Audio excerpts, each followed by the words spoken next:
on file. Hydrant has the area. Roger, we have the area. Hoist operator has the con. Check guys right out of the con, you clear right, move forward.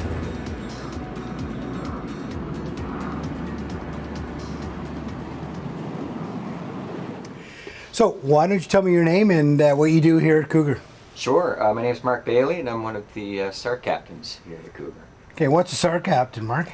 Well, a SAR captain is one of the two pilots that show up here in the morning and just get everything prepared with the aircraft along with our crew. So we'll have a hoist operator and a couple rescue specialists, and we just make sure that we work together as a crew in case we need to go out and help anybody that gets into a little bit of trouble offshore or anywhere else in Newfoundland.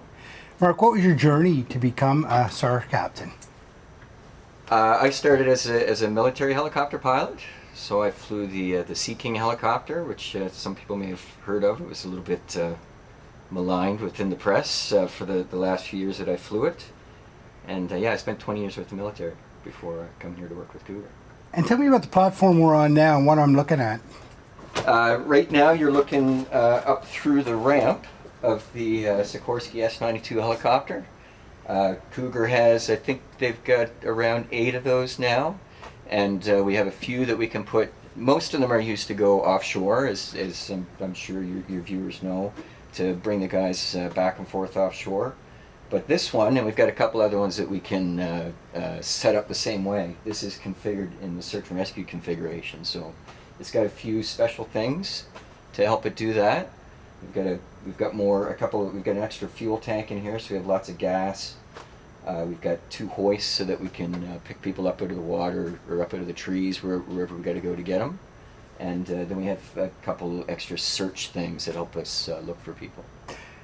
There'd be a lot of people pretty happy to see this thing come over the horizon when they needed it. And on that note, can you tell me about some of your most memorable kind of experiences in this field?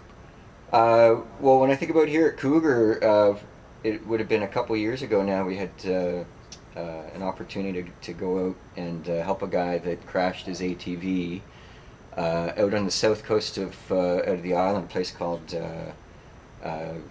it's spelled Francois. I think it might be pronounced Française or something like that. But anyway, that place is sort of right on the edge of our limit radius to go out and get somebody. And it was right in this little town that's at the end of a fjord. There were like 60-kilometer-hour winds that day, and it was just a very challenging operation just to pluck him up at the end of this fjord with the winds in amongst a town with telephone poles and everything and wires all around you. And then we came back to near approach limits type weather back here in St. John. So it was neat to just see all of the equipment work the way it was supposed to be, and to see all the guys do their jobs and make it happen. You know, being part of a search and rescue team on a complicated piece of equipment like this requires trust, back end, front end. You guys must all really work great together.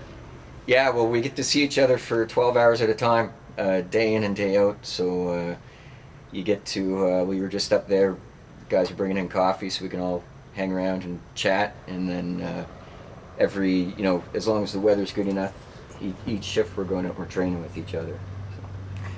Mark, there'll be a lot of people will be looking at this video saying, I want that job. How do I do that? Tell me about the job. Is it a great job? Well, I love it. It fits in really well with my lifestyle. Yeah, and it's nice to know that when you do go to work that there's a really good chance that you're going to get to play with a $30 million toy and work with a great group of guys.